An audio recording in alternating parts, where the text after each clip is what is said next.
What's up, everyone? Welcome back to another episode of Horror Tuesday on Horror with Nads. I am your host of the channel, Nadia, or Nads. You can call me either, but just don't call me. Never mind. Anyway, could you do me a favor and please hit that like button, subscribe to the channel, share out the stream as well. And if you are watching this on replay, please leave me a comment and let me know what is your favorite Conjuring movie. Today, we're going to be discussing the Conjuring Last Rites, which is doing so well at the box office. I'm very surprised. Got some thoughts on this movie, and we'll talk a little bit about the Conjuring franchise overall, and we've got some Conjuring news. I do have two great panelists joining me today. Thank you to the Raiders too over from Leon. If you did not know, I was on Leon's Tinfoil Haters previously. We were talking about Ed and Lorraine Warren. Please go check out that episode. If one of the mods could link that in the chat, that'd be great as well. So without further ado, let me bring out everybody. What's up, Sketch? What's up, Sin? Hello. Another trillion spin-off movies for the demons. Let's go. Ton of them. Hold on, I got you guys. I'm so sorry. I don't know why those were turned off. Yes. Ton of spin-offs on the way, except for the Crooked Man. Womp, womp. Yo, dog, I heard you like spin-offs, so we got spin-offs for your spin-offs. So you can set up your spin-off for your origin story. We already had so many. So they're gonna do more spin-offs. So, Sin, you're in for a treat today. You're in for a treat. I honestly did not know this information. I'm good. Thanks for having me. Yes, both of you. Thank you guys for joining me. Before we get into it, I do kind of want to say hi to the chat, everybody coming in, and then I'm going to hit, I think there's a couple supers, and then we will get into what your guys' experience with the franchise is, and then we'll get into the movie.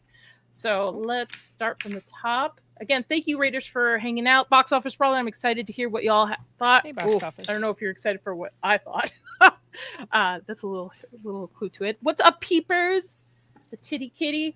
Piranha, what's up, girl? Little Miss Anonymous. Leon, why? You didn't have to, my friend, but thank you so much for the gifted 5 Horror with Nads membership. You are awesome. You know I adore you. And then I lost your comment. There it is. And for you, my friend, let's start off. You know what? I'm going to play. Sorry, gentlemen, ladies in the chat. This is Leon's favorite clip. And I'm sorry, Sin. I hope you show up.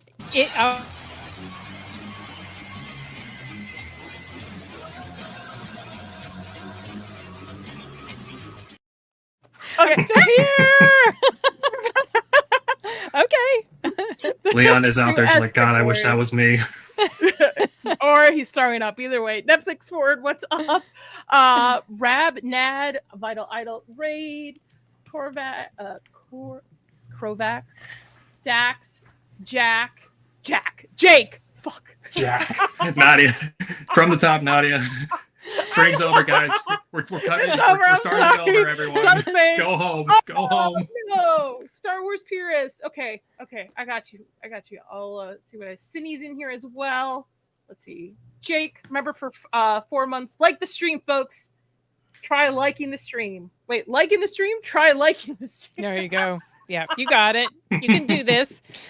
No, I can't. Impressive. Very nice. Like the stream or else a demon will haunt you. Yeah. Oh my gosh. Don't waste your time, folks. Thank you, Jake, for the $5 sticker. I don't know what it is. I'll have to look on the sign. I'm moving through. Won't show you, right? Yeah, I wish they would fix that with all their other issues. Yeah. Maybe someday they will. They'll never. Nah. They're never ever. Oh, it's a little corgi that says. I can't read it because my number 1. Oh, by the way, folks, there is a poll going on. What is the next demon to get a spinoff? The baby doll in this movie, and you've probably seen it in the trailer, which I think made me laugh. Guy with the axe, grandma, or the thrown away Crooked Man script. So there's that. I think that might. If I miss anybody, I'm sorry. R2, what's up? Dieter, what's up? And I think Rick, thank you so much for posting that. D nice. I'm hoping I'm getting everybody. If I missed you, I'm so sorry, guys. Okay. All right. I think that's everybody. All right. So with that, now I got to scroll back up. Okay. That out of the way. Sketch. Hi. What is your introduction to the Conjuring franchise? Have you seen all the movies? What is your introduction to it? I was never too huge on them until I started dating my girlfriend. She loves some of these movies. So the last couple months, I've been slowly been introduced to them. The only ones I have left to watch are Annabelle Comes Home, The Nun 2, and The Curse of La Llorona. So from what I understand is I'm not missing much on those. So I think I'm good. Especially La Llorona and The Nun 2. You're not. I was about to say, yeah. I mean, the first Nun was like, I've seen enough. Don't do this. Don't do Balak like this ever again. Sin, what about you? I think I have seen all of them except for maybe The Nun 2. Some of them, when I say I've seen them, they've been more in passing. Like maybe the first Nun was kind of in passing. La Llorona, it's called La Llorona. La Llorona. That was Llorona. in passing. So I don't remember much at all about them. I just remember that The Conjuring 1 and 2 were my favorites. I really enjoyed those. 3, didn't outright hate it. Didn't love it either. I could recognize it wasn't the bestest. I kind of feel pretty similar about this. 3 and 4 are definitely the weakest of this series, of the direct Conjuring series. I think I actually liked Annabelle Comes Home. Okay. Isn't that the one like with the kids in the house? Like the no, there was the one where Ed and Lorraine went away and their daughter was there with friends. That one was okay, but then there was also one that took place, in the 50s or the... Yeah. That's Creation. At the orphanage. Creation's the one with the one with the orphan girls, one of whom becomes the murderer at the beginning of the first Annabelle. Okay, I actually enjoyed that one. Okay. That one's pretty good. Yeah, I like that one. I have seen all of them except for I'm gonna Llorona. It's like a Y. Llorona. Yeah. Llorona. La Corona. Or The Nun 2. Those are the only two I have not seen, but I know the story of La Llorona. Llorona. Yeah. Whatever. You know what I mean. Like yarn. Yeah. Like yarn. Llorona. And The Nun 2. I haven't seen The Nun 2 mostly because I thought The Nun 1 was not scary. Out of the main of them, the now 4 of them, I think 1 is the best overall, hands down. But I think they get weaker as they go. 2 is not bad, but I think 3 and 4, and especially since we're going to get into 4 today, I think are the weaker ones. Yeah. Out of it. Agree. And Llorona. Thank you, Rick. And let me. There we go. How did he write it? All right, chat. Everyone, he knows me. He knows he's got to spell it out. Put it on the board, class, and do it 50 times. Yes. And I'll still get it wrong. So your order kind of goes from top to bottom. It's just 1, 2, 3, 4 directly.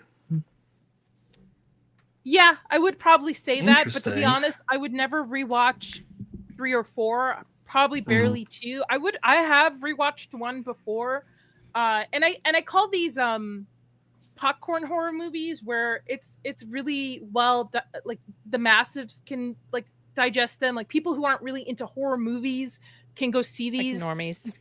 Yeah, and enjoy them. To be honest, my I hate to call him out on this, but my husband really likes The Conjuring and Insidious. He hates horror movies, but he will watch the Insidious universe or the Conjuring universe because, again, I think it's more like jump scares, popcorn type of horror movies. Kind of accessible, more accessible to people. Yes, more accessible. It's exactly. Baby's first horror franchise. Gateway type. There of you thing. go. Let me ask. I have a question. Do you think 4 is better than 3? I do. I'll take this over 3 any day. I think 4 really takes a lot of storyline from 2 that's rehashed, where I think 3 is its own. I think 3 is good because it comes. If you would say, is this a good horror movie? No. Is this a good like courtroom drama with a bit of a maybe horror? Yes, I would say. Yeah. Okay. But I think 4 is just such. We'll get into it, but 4 it surprised me. So each of the Conjuring movies is based off Ed and Lorraine Warren. They were very prominent paranormal investigators during the 70s and 80s, up until Lorraine died in 2016. And I think Ed died 2006. I should remember this because I was just talking about them. They're well known for the cases that you see in this universe, but also things like the Amityville horror, the Haunting of Connecticut horror story. And a lot of them have similarities of like families who are going through some sort of haunting, demonic entity, and Ed and Lorraine Warren come in and save the day. And I'm talking about the movies. In real life, some of these cases, they were only there, like the Enfield, the Conjuring 2 is based off, they were only there for a day. That's it. Yeah, I've read things like that. It's like, especially the Amityville, they didn't really have much to do with that, No. right? Yeah, that's what The I family thought. had already vacated by the time Ed and Lorraine was involved with the Amityville. Okay. Or yeah, and a lot of these stories have been debunked over time, right? Especially the Enfield with the kids saying, there was real haunting happening in the house, but we were doing stuff because we wanted the police and investigators to see if they can determine which was real or which was real fake. and not okay. A lot of catch someone messing with them instead. The Catholic Church really loved Ed and Lorraine Warren because during the time that they were very hot commodity, it turned a lot of people back to the church as well. So they supported them a lot of what they did. So yeah, it's there's a lot. Again, I would recommend watching the Tinfoiler Haters. I'm interested to maybe do a deep dive. We'll see. I'm kind of intrigued by it. But The Conjuring Last Rites is the last movie of Ed and Lorraine's story in the Conjuring universe. It is not the end of the Conjuring universe overall, but it is end of Ed and Lorraine. Yeah, it's the end of their storyline. So Patrick Wilson and Vera, what's her last name? Farmiga's storyline. Like they're done. They're done. But there is a TV show that's being made. There's a prequel movie that is being made. And by the way, the setup for it sounds like they're continuing maybe with other demonic entities or potentially her daughter in it. So let's get into it. Right. Get my slides up. I know.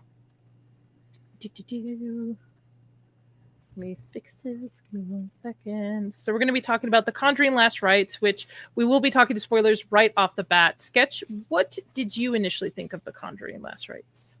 I didn't mind it per se, but I definitely walked away with the impression that there was like a good 40 to 50 minutes that could have been cut out of this off the front. Like a lot of the scenes just in the first act were really kind of repetitive. And it took them a really long ass time to actually get into the house and start doing like conjuring things with the family that's getting haunted. It took a little bit too long to get up to speed for me, but it did have a few pretty good, just like classic Conjuring moments and setups in there. Nothing really groundbreaking, but I found it at least more engaging and more exciting than a lot was going on in The Devil Made Me Do It. Okay. Sin? I didn't hate it. Didn't like make me angry or anything, but I didn't love it either. It was just very mixed feelings about it. There were some things that I did like. I despite what we know about the Warrens, their real life story, I do like the love between the characters in the movie. I love how their relationship is presented. I think they have great chemistry, personally, these two actors. I did like the motivation that was given to them for why they ended up going to the Smurl home after saying, no, we're not doing this again. Well, the way it was set up was like, okay, I could buy that they would do that. I like the prologue casting for young Ed. For a second, I thought it was D.H. Patrick Wilson. I did too. I thought that too. Because he looked so much like him. Then I saw the actress and I was like, but that's not Vera. So, and then I looked more close. Wow, this guy looks so. Yeah. That picture doesn't do it justice. He looks so much like him. It was ridiculous. So fantastic choice with that. I like the stuff that they showed at the end. Like the real life footage and pictures or whatever. But like we've already heard, it was too long. It took about an hour before the two storylines converged.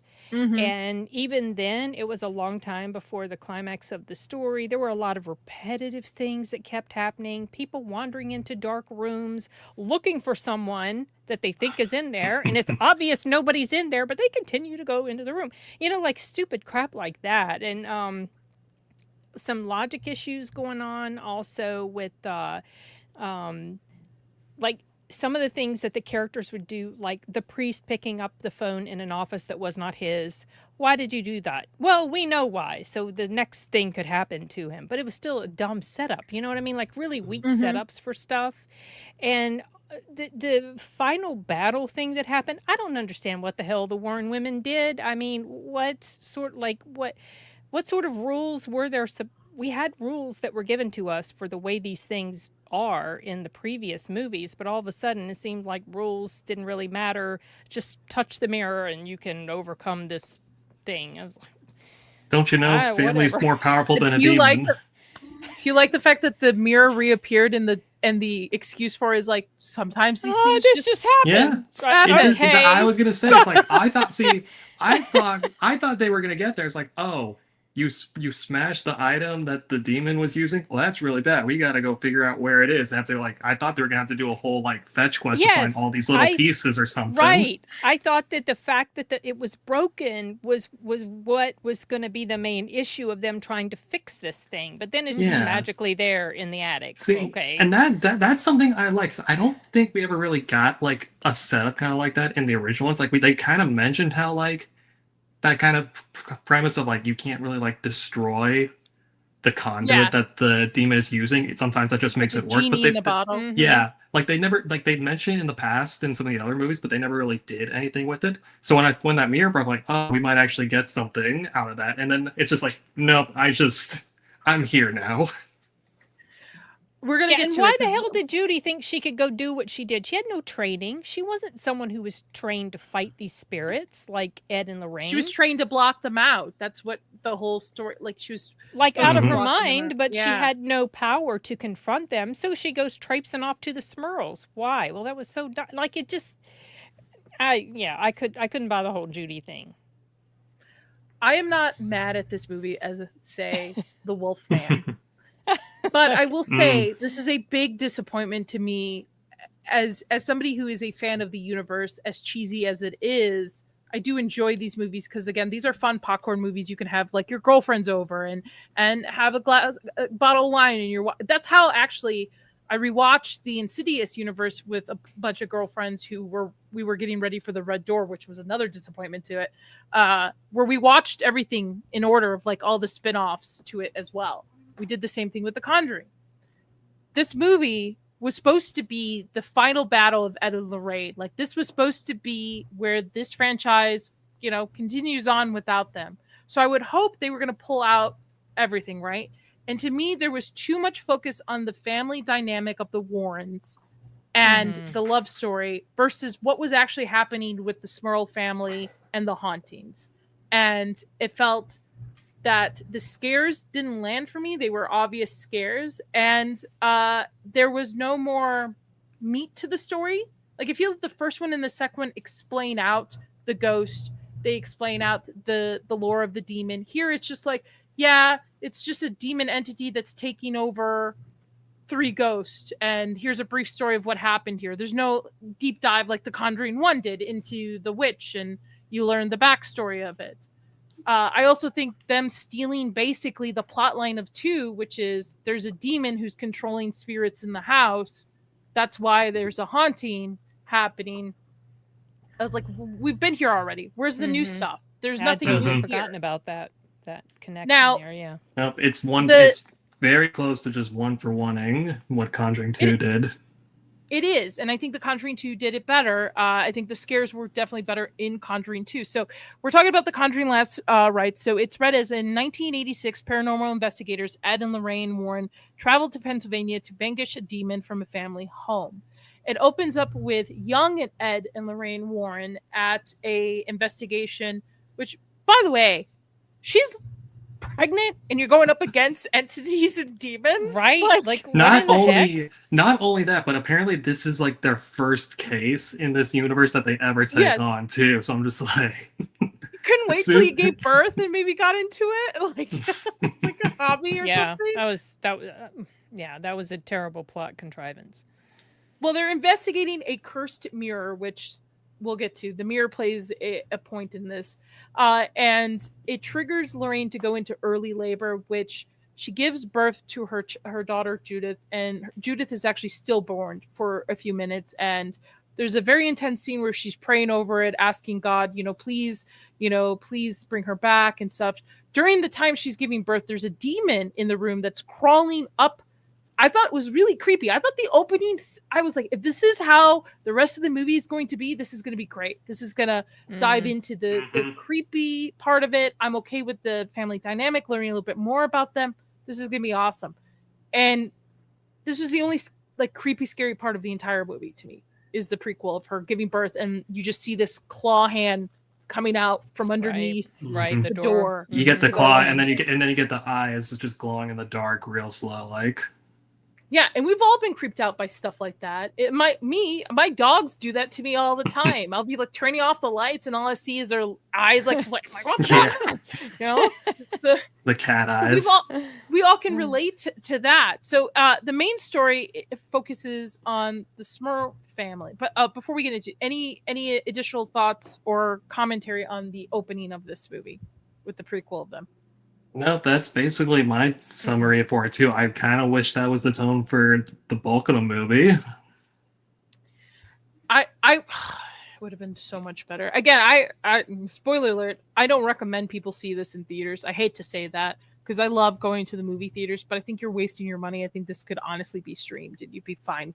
Unless you have Regal Unlimited, then you'll pay a few cents of, for the app or taxes or whatever. Yeah. That's true. You could do something like that, but I don't recommend paying full price. And to be honest, I went to see it in 4DX, and it was, I think, a waste in 4DX, which is a bummer because I was ready to be like, all right, I'm going to be jump scared. Things are going to like spray me in the face and stuff. And it didn't happen. So it focuses on the Smurf family, which I highly recommend everybody kind of maybe, if you're interested in paranormal stuff and ghost investigation, dive into it. The case is very interesting. They relocate to Pennsylvania. They begin to experience escalating supernatural disturbance triggered by the same mirror. Somehow ended up in the house. And it violently like triggers them. Let me pull up the thing. There's things like the doll moving was the funniest and the creepiest part. The one with the doll crawling. It crawls and like she throws it over. I think everybody's seen it and it like levitates. Yeah. It like sits upright. Zach's, no, they did not, because she is already in the Nun movies.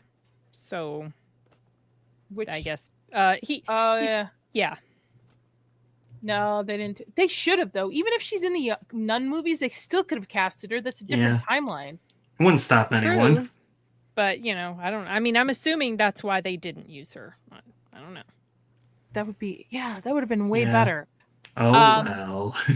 This family, in real life, this family was experiencing like there's a scene in this movie where the dad believes them based off the Catholic faith of this family. Like they involve the church into it, which I was surprised. But there's a scene in this movie where he's getting ready for bed, and he's paralyzed and he levitates, and then this witch type of ghost gets on top of him. And I think that's supposed to mimic, because in the actual case, he describes being sexually assaulted by like a succubus type entity in the house too. Like there's a lot of sexual assault by ghosts in this case, if you read it, from the daughters, the mother, to even the father being sexually assaulted by ghosts. Really? That's okay. Yeah. Oh. So I think that was supposed to imitate that scene or allude to that happening. Get kind of a little close to it. Yeah. Mm-hmm. Yeah. Ties back into the lore they try to jump up with later with like the one spirit with the axe who like killed the other two. Yeah. I've actually never. I don't think that's an actual story to the case of it, but just spoilers for everybody. The ghost in there's three ghosts. There is a man, his wife, and I believe the mother. And I think he killed his wife in the basement because she was unfaithful. I don't recall how the mother passed away, but she's in her all the too. She killed her. They say it, but I don't remember how. Yeah. He killed them both. She is the weird. Everybody's seen it. It's the weird CGI ghost. It's creepy as heck. It's the big smiling Titan looking one. I thought that. At some point Annabelle gets big, doesn't she? And does weird stuff. Yeah. Which, by the way, Annabelle's here. Yeah. By the way, Annabelle is a focus in this movie too, because Annabelle is connected to Judy, because if you've watched the other movie, she's haunted Judy throughout the entire franchise. Annabelle's back. I think they just brought her back because she's a popular IP of the franchise of it. Now, during the time that the family is being haunted by these things, and it opens up with one of them getting their confirmation. She gets the mirror from her grandparents as a gift for her confirmation. She's sitting down at the table, and you get the eerie music and stuff, and all of a sudden the light they have like this very fluorescent light in the kitchen. It just falls on the table and almost like injures the family. Family goes through a lot, and what I wish was they cut between Ed and Lorraine's story and the family story, so like we get a little bit of their story, and then we get a ton of Ed and Lorraine's story, like their family dynamic. Ed and Lorraine are retired now because Ed's health is failing due to his heart attack. He can't go back out in the field. Judy who inherited the psychic abilities from her mother, are trying to brush it off, and she's being told this little saying to say when she sees them. So they pretty much retired from ghost hunting. So we get and then there's Tony, who's their son-in-law, who's involved in this as well, who later on in real life takes over. Son-in-law. Yeah, they're not married soon yet. to be. Yeah, I did like the dynamic between him and Ed. I thought it was cute. Yes. Just funny. The tension, because he wanted to make the right impression, and Ed's like, it was rom-commy. Yeah, I think it comes from Patrick Wilson's charm. He's very charming. He's so good. But the thing is, anytime they would go back to the Smurl family, we would just get the aftermath of what had happened. So there was a particular scene where Grandma gets like posted away because she got pushed down the stairs, but we never see the actual event happening. I thought she had actually been killed, and I was so confused. Because the priest shows because it looked like her entire body was covered. I guess I just had the. It looked like I swear the whole body was covered too. Okay, so it's not just me. So I was like, okay, somebody died, and then this priest comes, and Mrs. Smurl tells the priest what happened, that she got pushed down the stairs. So I'm like, oh wow, it's really been ratcheted up. Someone died, and I was like, but she's acting really calm for the fact that her mother-in-law just died, and then I started feeling like, well, where's the father-in-law? He's just disappeared all of a sudden. Where did he go? Because Grandpa's the mother-in-law. missing. Yeah, because apparently if she didn't die, which I guess she didn't, he was at the hospital with her. But I was so confused. I was like, I missed that part completely. Why are there construction lights in the kitchen? Lights to light a movie scene. Construction. Like, what is going on? I saw it lit and unlit.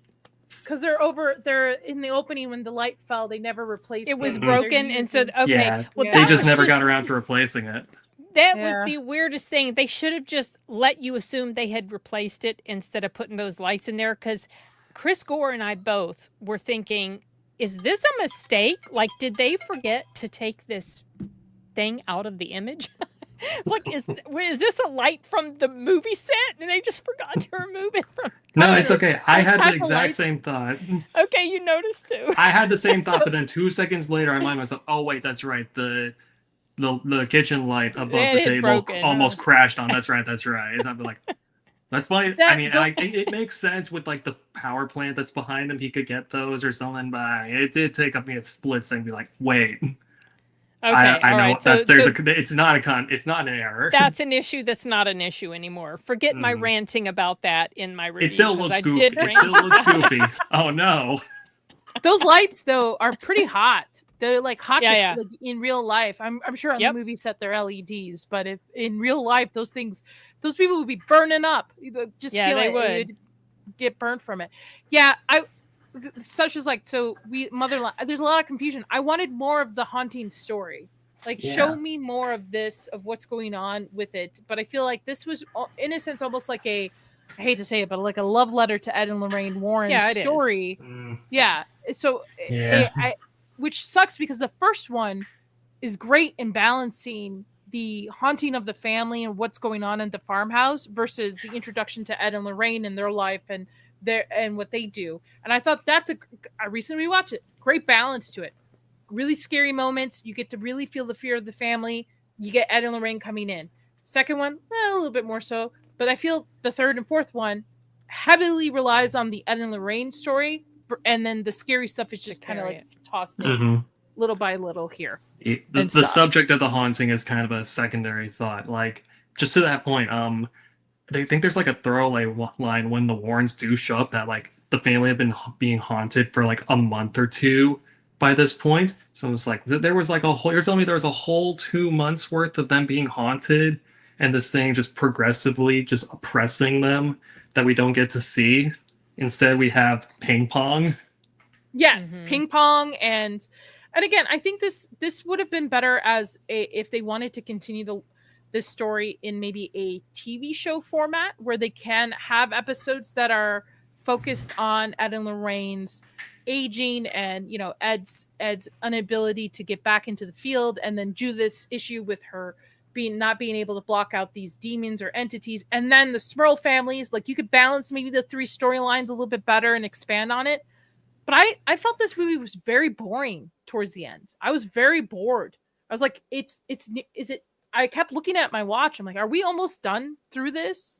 I was like, what? It was where definitely is this too going? long. Yes. I can't say that I was just, you know, chomping at the bit to get out because I was super bored, but I definitely noticed the length, and I mentioned in my review that it was too long and some stuff could have been trimmed out. Yeah, it was more than 2 hours long. If one of the mods could please do me a favor and drop Sin's review in the comments, that would be great. If you could please do so. Thank you, guys. Think to mention that. Yeah. Okay. Thank you. You're Log welcome. away. So the main story of this, so with Ed and Lorraine, Ed's retired. The climax, dramatic confrontation, but we've got a couple ghosts we got to talk about too. So here's the family. We've already talked about the grandmother. I couldn't get a picture of the wife because she only briefly shows up for like a second. Right, when it was showing her murder, right? Yes. That was the only time we fully see her. Okay. Up until that, I was super confused halfway, like for a good chunk of the movie, because they mention how there's like the 3 spirits that the demon is hiding behind again. But I'm going through them in my head, like I can only count 2. And then the demon who's like the smiling grandma. But then I was like, no, the smiling one is the grandma. I was like, but then which one's the demon? And I was like, I don't know which one is which right now. The Annabelle looking creature thing that expanded, I guess. And my confusion is also, is this the demon in Annabelle that is causing all this? Or is it a different demon that is in the mirror that is causing all this? I thought it was the demon in the mirror. Because it ties back to the whole beginning. All of that is connected. So it's the demon that was there for the birth of Judy. So that's what I assume. Yes. That's what I think they're leading you to believe. So that's why I don't understand why the hell Annabelle showed up. I think it's to play Annabelle unless it was just a manifestation here. of her of Judy's, thoughts about Annabelle. I don't know. I think because Judy is clairvoyant and she's been haunted by Annabelle before, I think because that, and as you see in the movie, it progressively that rift breaks, right? Her saying of that her mother taught her to kind of block these things out is starting to weaken. I think it's both the demon of Annabelle that's torturing her, but it's also it's attached to her and has followed her there. Yeah. Okay. Or it could be that the demon from the mirror is playing on her fears, and that's why she's seeing Annabelle, because it's a big fear of hers. Because I believe it's in either the second or third. It's the second movie where Annabelle is a big part of it. I think, right? Or the second Conjuring. No, it's Valak in the second one. The first one is Annabelle. The first one, like the rocking chair. Yeah, the first one is the one where it's close up that the Warrens are staying at their own residence, and like Judy sees like Annabelle break out of like the glass container she's in. I don't think Annabelle plays as much of a part in the second one outside just another kind of just like brief cameo as usual. Annabelle, because in the first one, I think there's a scene where Judy is home and the ghost or whatever of Annabelle is like behind a rocking chair. That is like, and it throws the chair at her. Yeah, I see it. It's from Kick, because I'm streaming to Kick and Twitch too. Okay. Yeah, okay. Yeah. All right. Yeah. No Kick mods to deal with it, unfortunately. Yeah. Not yet. But and then in the second one, there's Valak, who's the nun demon that, which is surprisingly, because if you know anything about Ed, the true story of like Ed and Lorraine, Ed Warren claimed he was haunted by a entity that would be like dressed up as a nun as a child. So I feel like that's where that comes from. But yeah, in the second one, you see the name Valak everywhere, like on the fridge in Kiv's crafts. You eventually learn that that's the name of the demon. But was it after the second Conjuring that the first Nun movie came out? Because I don't remember. Yes. Okay. So the story behind the Nun movie was that James Wan originally wanted to do a Crooked Man spin-off, but then after audiences tested so positively towards Valak's Nun character, the studio changed course and made it into, and instead they ordered like a Nun spin-off. So in chronological timeline order, it goes The Nun 2, Annabelle Creations, Annabelle, Conjuring, then Annabelle Comes Home, Conjuring 2, Conjuring Devil Made Me Do It, and then The Conjuring Last Rites. Oh, so Annabelle Comes Home it takes place before the second movie. Okay. All right. Yeah. I thought there's a scene in it that I think we've all alluded to where Judy's being haunted by Annabelle at the Smurl family, and she goes down this hallway and there's Annabelle there, and then Annabelle starts to go after her and becomes this CGI huge head, like you would see it in a video game. Yeah. I feel like Annabelle that's crawling out. I think this movie is more ridiculous with its scares than actual scares. Because again, I think the first one has legit scares, has legit like people. There's a scene in the first one that always gets me every single time I watch it. It's a scene where the mother's laying in bed taking a nap, and then the witch is just floating right over. Gets me every time, creeps me out. I know it's fake. I know it just creeped me out. So I think the first one plays into fear. Second one maybe too, but this one I was laughing more than being scared at this movie. Yeah, I was rolling my eyes at some of the setups for the certain scary moments that happened. I think one that kind of unnerved me a little bit in this film was when the girl was throwing up glass. She seemed to have a pretty good recovery, though. I mean, that would cause a lot of internal damage. I guess it's supposed to be like the demon is like making them hallucinate it, that there's glass and blood there or something. I wasn't quite clear on like what. Do you think that might? Okay. I don't know, because these movies do have a tendency to play up like hallucinations. Sometimes it's hard to see, like it's hard to tell or discern what are they hallucinating, what's really happening. Yeah. Some stuff was obvious hallucination. Other stuff, I don't think it was. So, because I thought they even referenced something about the hospital trip later. I mean, it sent her to the hospital, so Yeah. There was no indication from the hospital that, hey, there's nothing wrong with you. Maybe you need to see a psychiatrist. They didn't, mention. I'm willing to just chalk it up to the destruction of the mirror did cause her to have a reaction, but then it was just the demon spirit just added a little bit of extra just to really sell it. I could just be I could be making a bad hand here, but I'm pretty sure, like in accordance with the rules of the universe, that fits. Well, early on in the movie, when the mirror is gifted, the two girls find it very creepy. I would find it very creepy too, and they decide to throw it out, and it is destroyed. Which brings back to how Ed has always said throughout this movie, and said multiple times in this movie, but all throughout the franchise, that sometimes it's better to keep the item intact, so that you keep the genie in the bottle, versus if you destroy an item, you basically let whatever demonic entity or ghost out and about, whatever out and about. So I thought, similar to what you both, I was like, oh shit, this mirror is destroyed.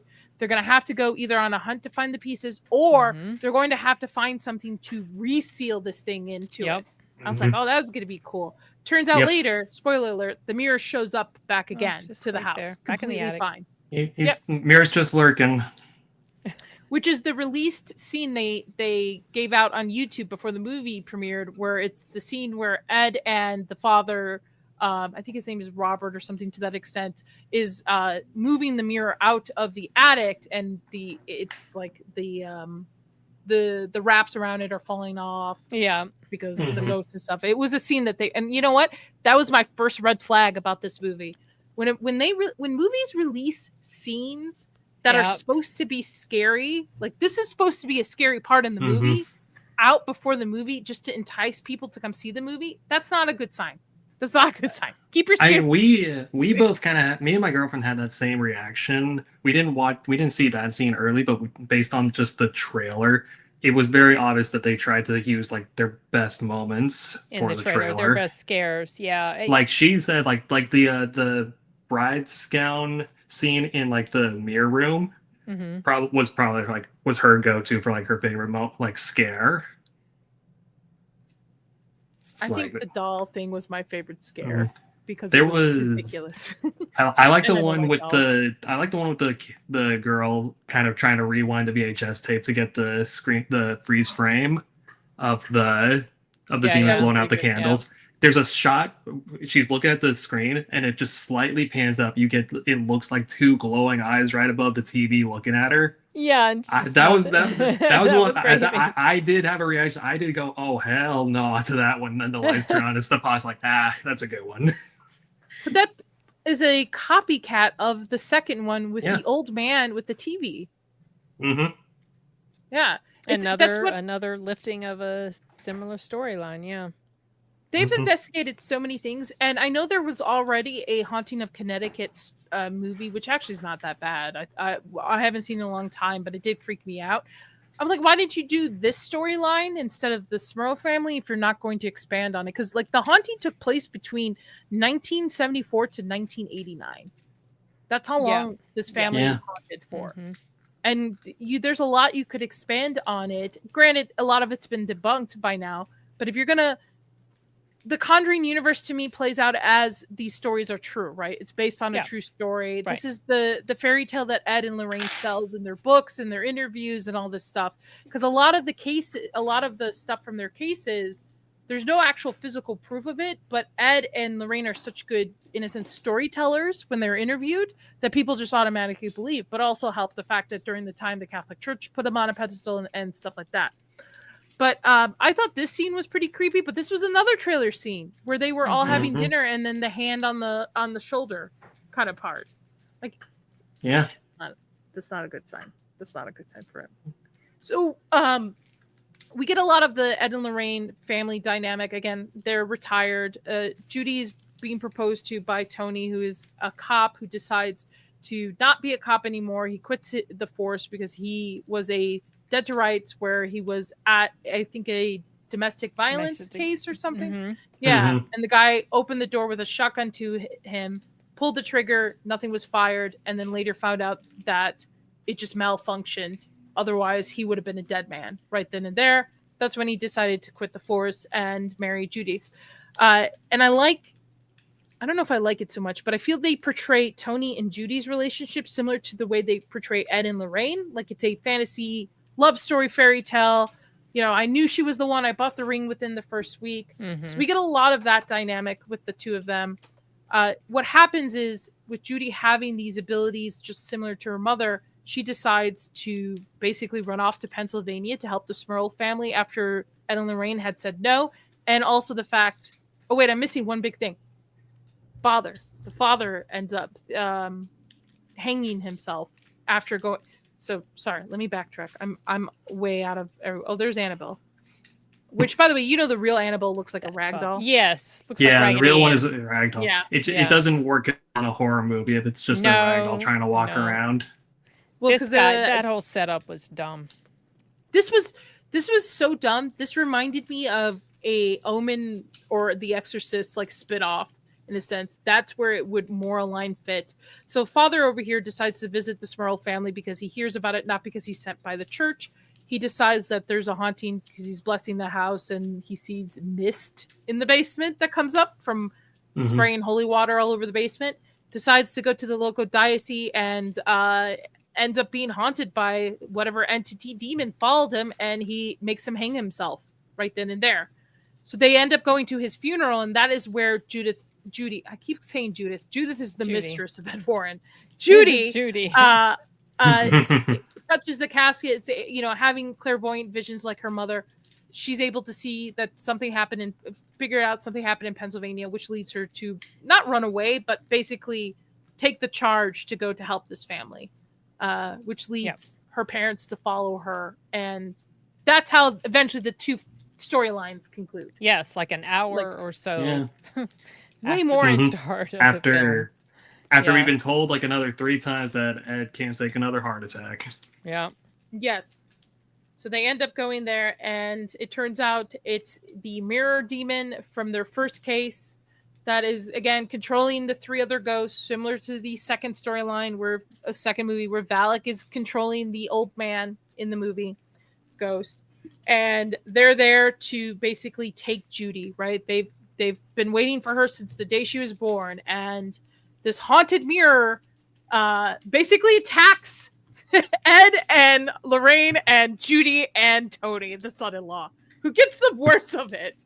Gets his leg like scraped. Well, Yeah. also, did you notice also how quickly, miraculously, the father, Mr. Schmerl, recovered after that mirror crashed down on his foot or Yes. leg? Yeah. That's something that He would have looks- broken his ankle Yeah. or his foot, whatever it Yeah. hit. And he, after just a few moments, he's moving around like nothing happened. He gets down a whole flight of stairs on that thing like it's nothing. That ring scene was good. It had some funny moments. Yeah. I mean, the family, again, I think the family dynamic had some moments, but I think it would have been better off if you had kind of spread out on a TV show. Like an 8 episode would have been a lot better for this storyline versus trying to balance. Because I don't know about you guys. I went there to get scared. I wanted to know more about the haunting part of the storyline. I could not care that their daughter was getting married or that maybe the retirement kind of plays into it because of Ed's health. But I wanted to be scared. I wanted ghosts. I wanted things to show me.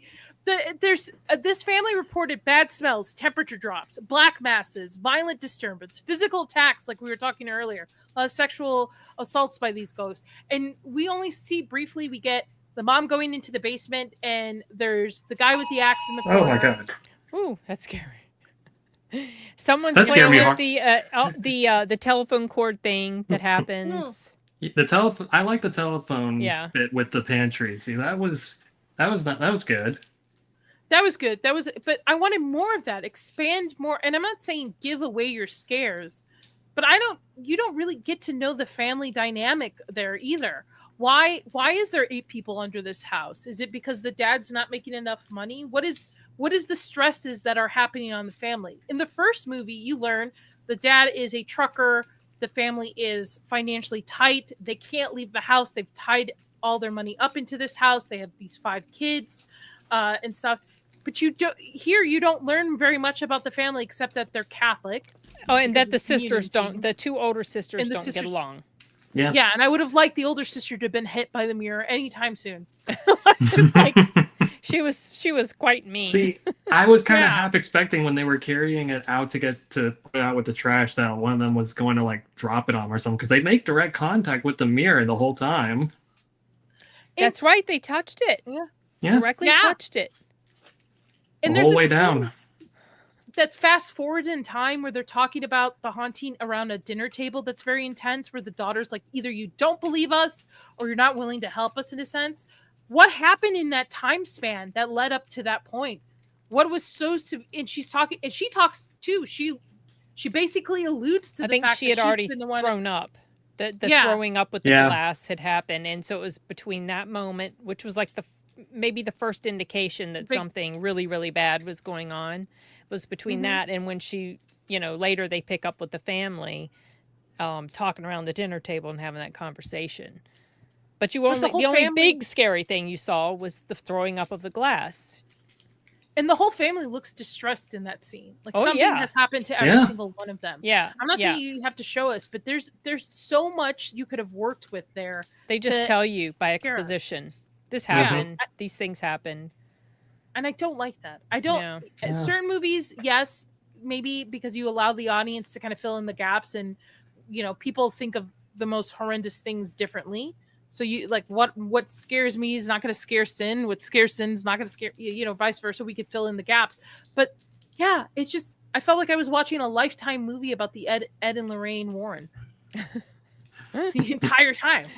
Yeah, it was a lot of focus on them, Yeah. for sure. And I get it's their last movie in the franchise, but make it more like I don't feel a lot was online. Even with Ed's health, yes, the ghost causes a minor heart attack or something, but he takes a pill and he's fine to do an exorcism right then he's and got there. magic sensu beans Took that for nitro heart and medicine. it just Like pepped him right up. Yeah. The two older daughters should have been involved way more in the entirety of the film. They just disappeared. Even the other two. Why have that many kids in focus?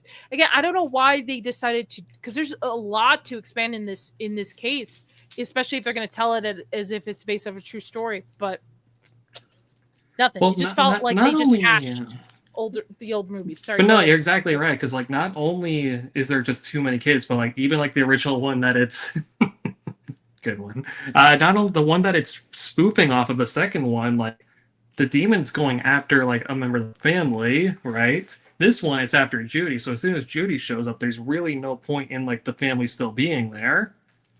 Because like they have to make there's a whole subplot in the second one about the kids in the family uniting to like stand up for one another against this demon.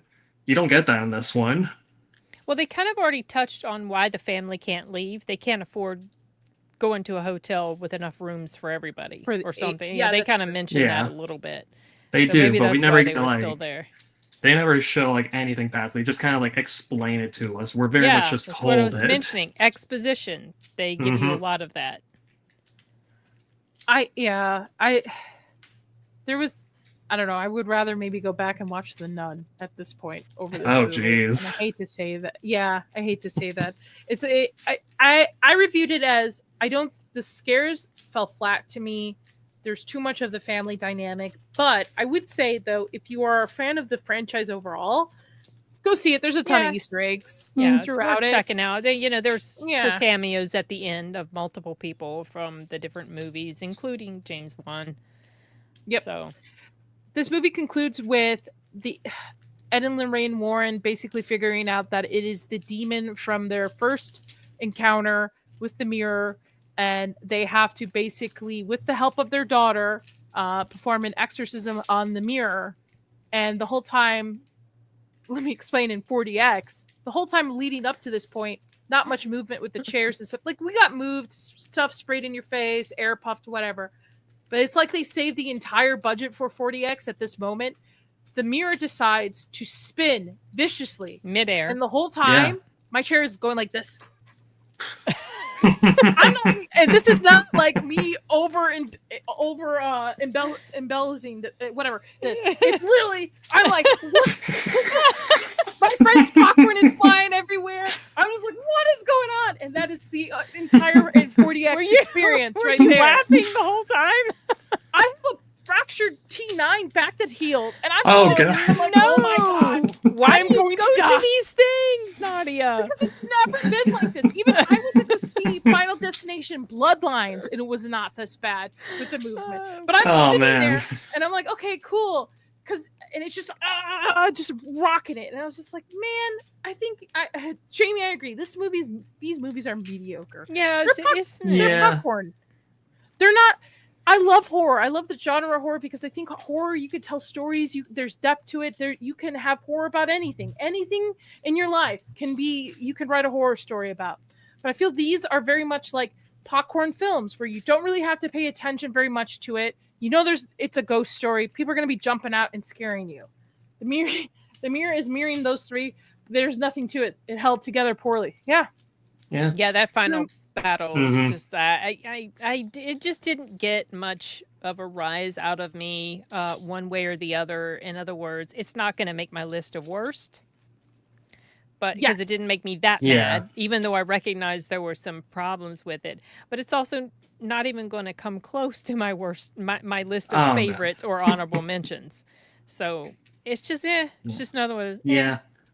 I'm not gonna pass much on but like if I'm channel surfing or I'm looking for something to put on for like a party or something on Halloween, I'll probably look at this one and think, well, let's come back to that if we don't find anything better. Well, I don't think I would revisit this one again. In my opinion, I would just maybe, I don't know, just stick to one, to be honest. Out of the whole franchise, Annabelle included, my favorite Annabelle movie is the one of the couple that has the baby in the apartment complex, and there's a couple scary moments to it. I think out of the franchise, that's the first. That's the very first one. Yeah. No, that's the second one. No, the second one is the one with all the orphanage. The orphans. Was the second one, I thought. I thought the first one is maybe chronologically, but when it came out, I'm pretty sure that one with the orphanage came after the first. According to the release order, yeah. Yeah, because I remember hearing bad things about the first one, and so when I saw the second one, I expected, oh, okay.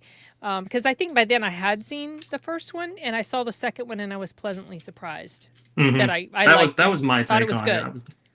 Okay, Annabelle in 2014, 19's a couple files. Yeah, I like that one. You're right. Creations is the one because it's the prequel of Annabelle. And story. The one what, the 50s or set in the 50s, something like that. Yeah. Set in the 50s, it's a bunch of orphan girls move into a new orphanage. Horror ensues. I like the first one better. There's a scene in the first one where it's dark and they have a staircase in the apartment complex, and you look down and it's this demon thing that's just chasing up the stairs, and I'm like, oh, all right, they got me. But yeah, Creation's pretty good though too. I think Annabelle's movies in the franchise are way better than 2, 3, and 4 of The Conjuring. Oh, okay. You're putting 2 in there. That's a hot also. take, even to include 2 in that. Okay, yeah, I really like 2. 2's my favorite. Thought it was good. I really, one of the reasons I really liked 2 as well was the performance of Madison Wolfe. I was super impressed by her. She totally convinced me that she was British, and she's totally not. She just did a really, really good job in the acting, and I liked the story. I thought it was interesting. But 3 and 4 for me. I don't think the Annabelle movies. I like the one where Judy was at home. That one was okay, but I didn't like it as much as Creations. I think overall I like the Annabelle storyline. 2 is I don't think 2 is a bad movie for the Conjuring franchise. I just think it's too where I feel 1 has some grounding to it. 2 to me plays up the paranormal, the fantasy stuff. of it. The demon elements a little bit more. Yeah, because what's the demon's name? That one's called Valak. No, Valak is the nun. I think that the one that possesses Annabelle is called Mathis or something like that. He's way more present in Creation than he is in the first Annabelle. Which, by the way, this last rites, this is also this demon never gets a name. Yep. Oh yeah, that's right. It doesn't.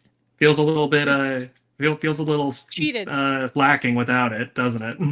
You know how in some of the other movies they would do research and investigation, and even the nun got that. Yeah, that wasn't so much a thing with this. They just show up, they see, oh, the mirror's the same thing, but we don't see them doing any sort of digging.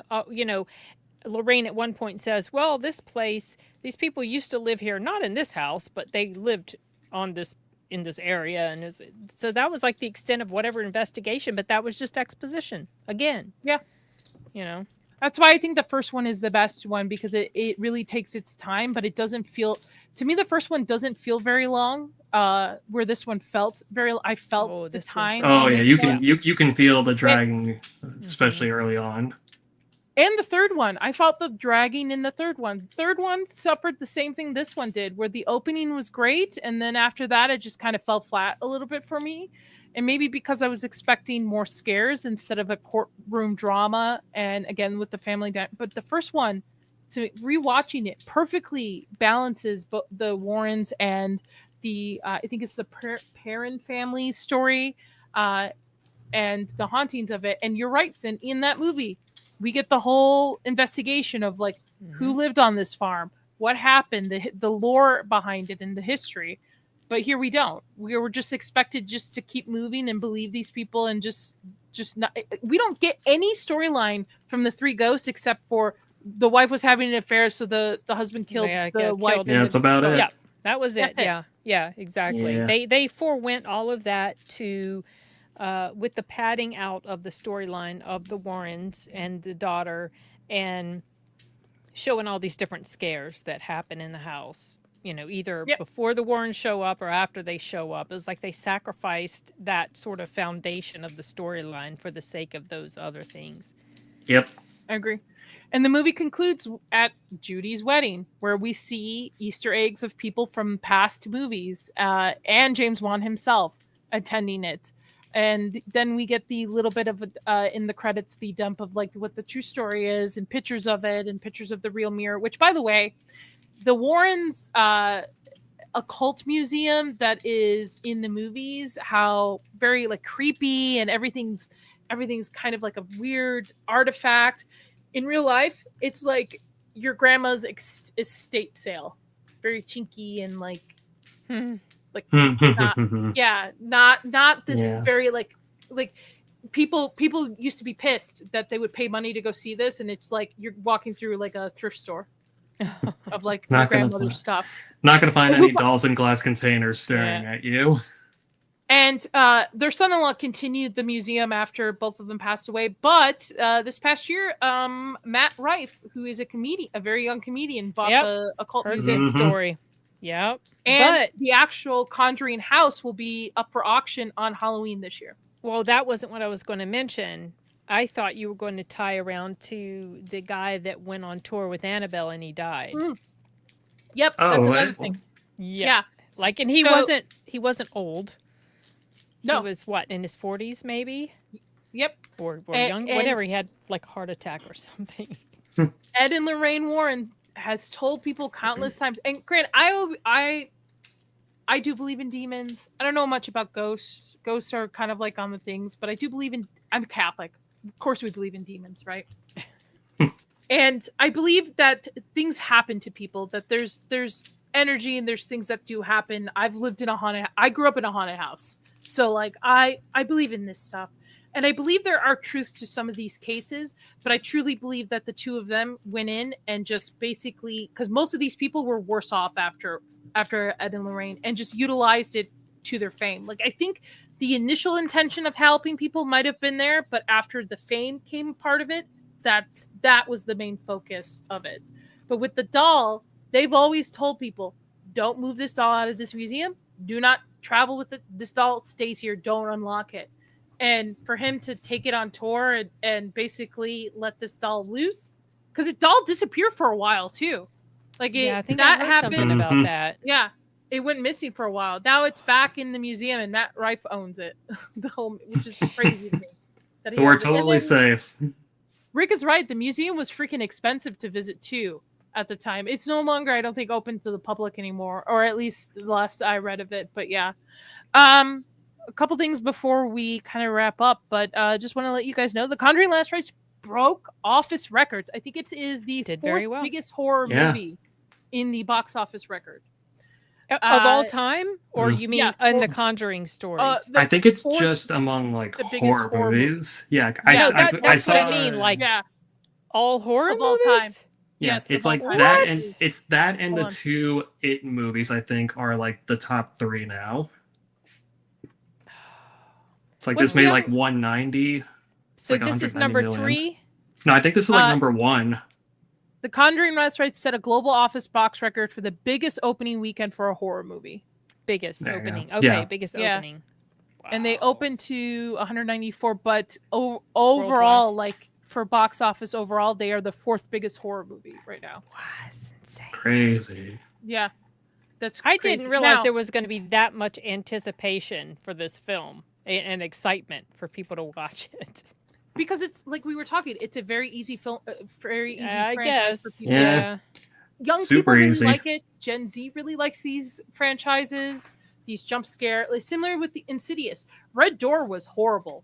The last Insidious movie, no offense to Patrick Wilson who directed it. Yeah. I don't know if he wrote it, but I know he directed. I thought it was it was kind of lame. But younger people really like this. And these are the franchises that are at like Halloween Horror Nights. They get haunted houses. There's a lot of stuff around it. But I thought this was the end of it, right? We thought this is the end of the Conjuring. No.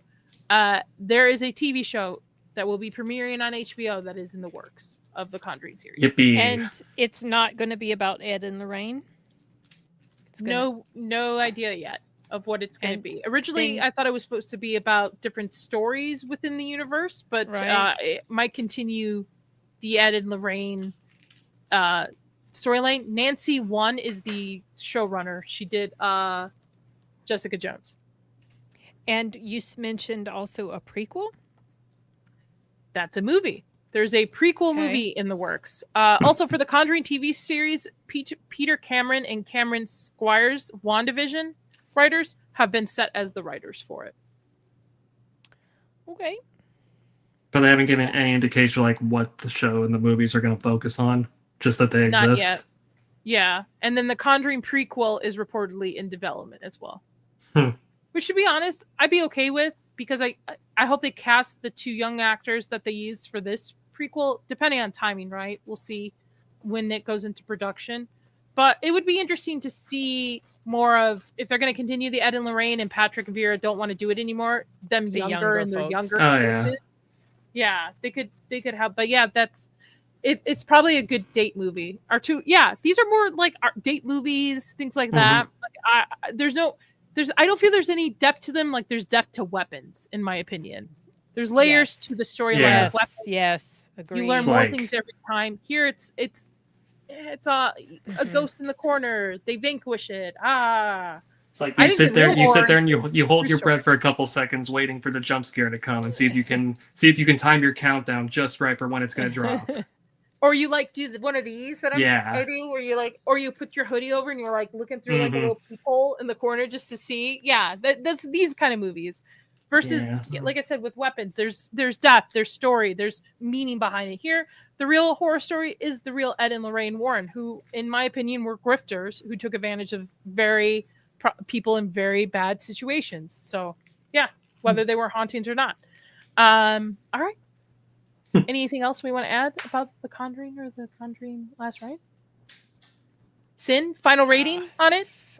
I think I gave it like somewhere in the mid 50s. I think. Oh, you do percentage?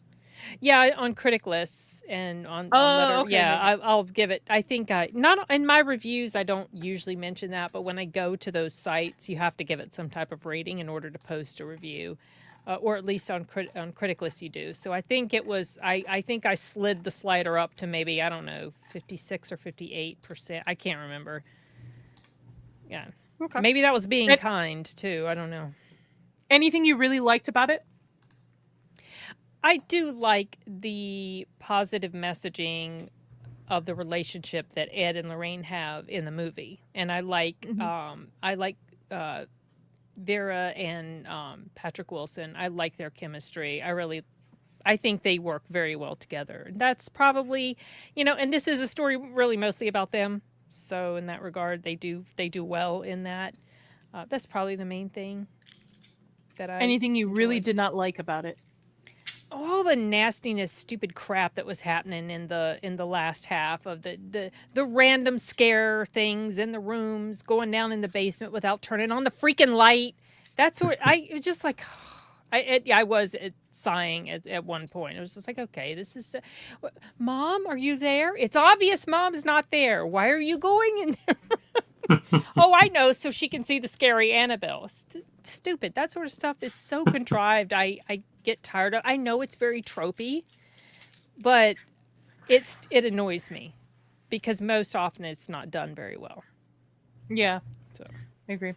Sketch, final rating on this? Yeah, I mean, I'm kind of in the same boat. I've got that kind of like somewhere between like a 5 to 6 out of 10 at most. I think in the way I have my kind of ranking set up, that gives it kind of like the C- range. Best I can say is it's a benign movie. Like, there's nothing you're really going to get out of this one that you wouldn't get from like the first Conjuring or the second one, depending on your taste. But as far if this is going to be like a swan song for our two leads to go out on, you could go out on worse. Like, the movie's at its best when it's invoking those first two Conjuring movies. Outside of that, it just kind of meanders a little bit, and it seems to kind of forget a few like just common sense things for the purpose of the movie to set up. Like, Yes. yeah. And then some of the setups that it does try to make with like the three spirits, it doesn't really have a quite strong enough payoff with in the end. What did you really like about it? One thing. I like a lot of the early scares actually. So like you got the pantry, the VHS. I did like the mirror getting shattered. And I did actually like the father's trance before he goes to hang himself. I think after that point they start to wear off on me. But I like a lot of the early scares, some of the early tension builders. What's something you did not like? The demon that's in the mirror is actually stupid and could have just succeeded in its plans if it just remembered to pull the ladder to the attic up with it after it got Judy up there.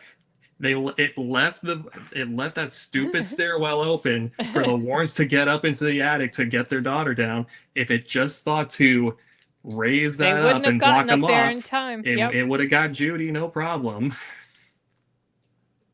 Yeah. Yeah.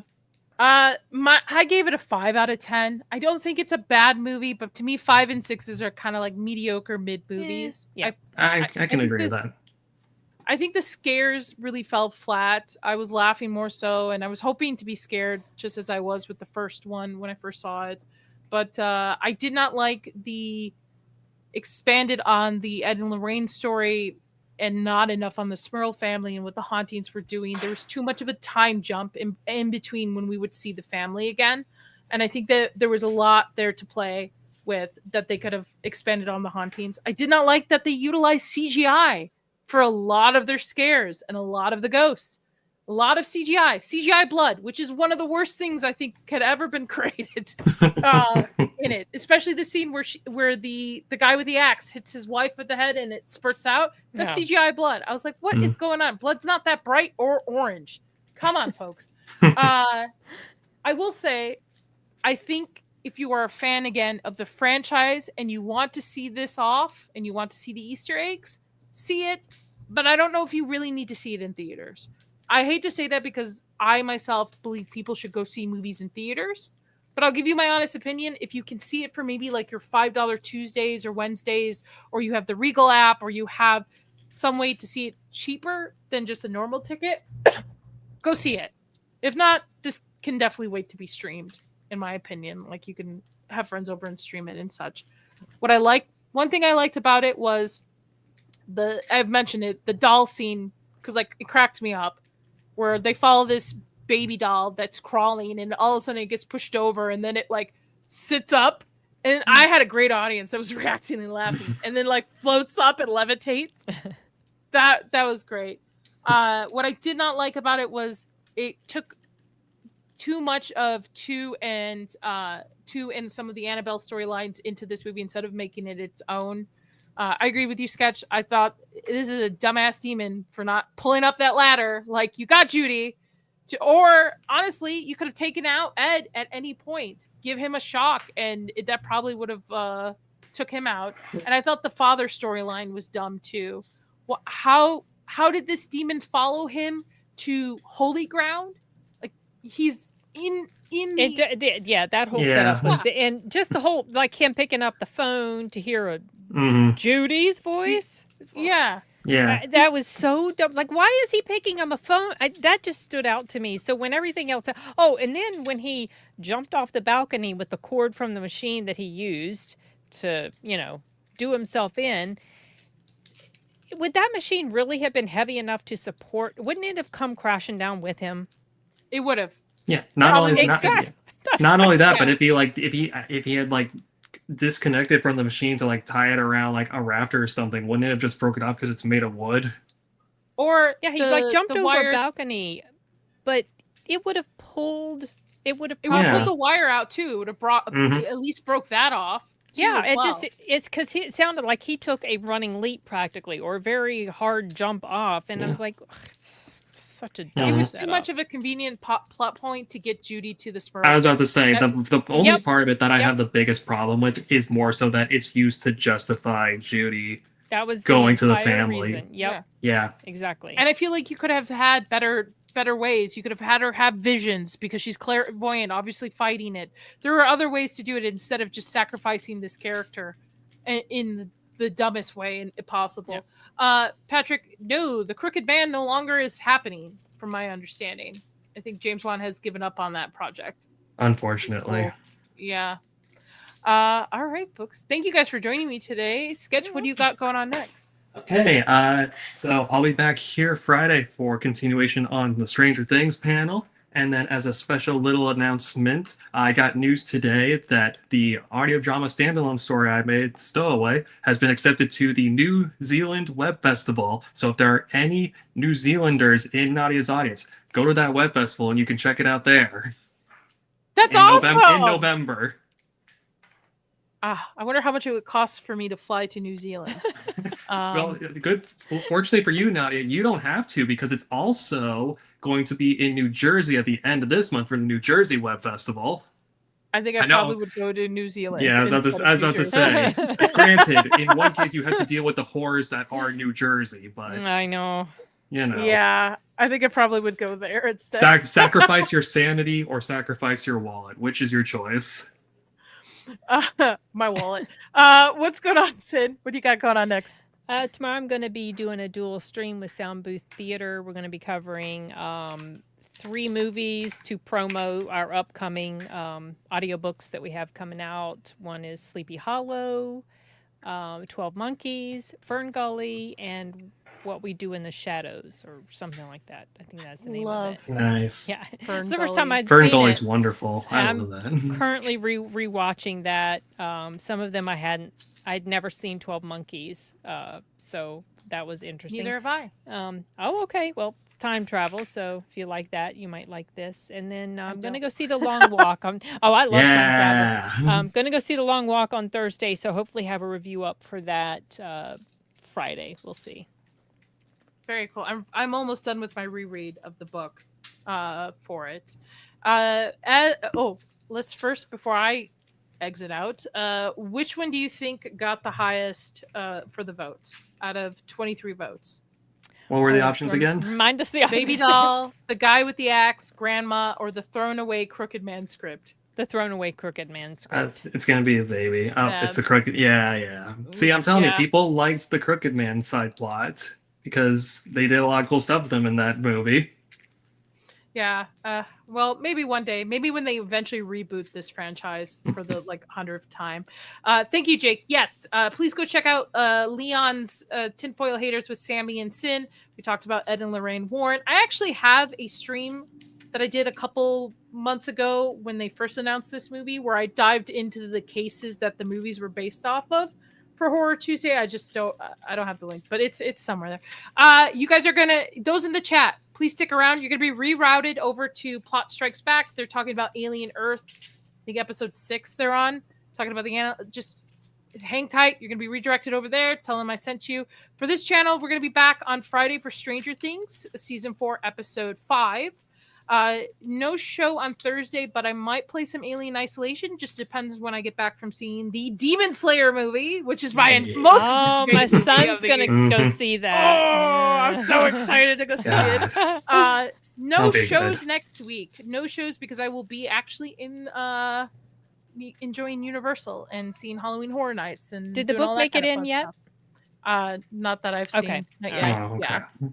But so no discussion on The Long Walk until I probably get back. So I will not see it probably till I get back. After you get back. Yeah. I'm going to try to maybe talk my group into going seeing it where we're going to be at, but we'll see. We'll see. Oh, look at Rick dropping it. Nadia talks about the Warrens here. Thank you, Rick. Mods, you've been awesome. Yeah. Chat, you've been great. I'm so excited. I might stream about the Demon Slayer movie. Maybe. We'll see. Well, it depends on what time I get back. That would be a good one. Yeah, I mean, it's horror. It's a horror anime. It has horror elements to it. I mean, the opening scene is a whole family butchered by demons. So, right. But yeah, I'm so it's my most anticipated film besides Frankenstein this year. Ooh. Wow. Well, I hope you enjoy it. Hope it works for you.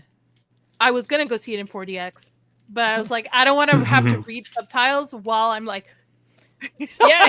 Taking it and moving around. right. If you thought you got bounced around for this one, wait until you see an anime. Oh, yeah. Jaws Especially is one cool like for you, especially though. one like Demon Slayer.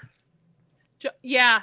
I've seen a couple. I've seen Twisters, Deadpool and Wolverine, Thunderbolts, Bloodlines, and this one, and I'll be seeing in Jaws, and then I will be seeing Back to the Future in 40X too. So, but so far the only movie that was worth it was Twisters.